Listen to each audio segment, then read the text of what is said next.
छलो रे साइड जरा चलो रे देख के जवानी मेरी हाथ नहीं मोलो रे मेरे होठ है बनारस के पान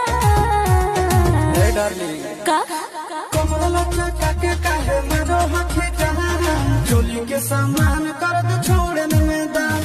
कमला के काहे मेरो हखी जहां चोली के सामान कर दे छोड़ने में दान पागल पागल पागल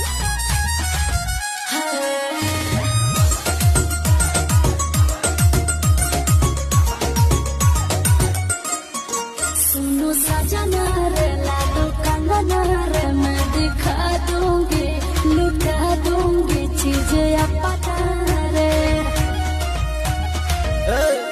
क्या कंगना खिले ले पूरा पटना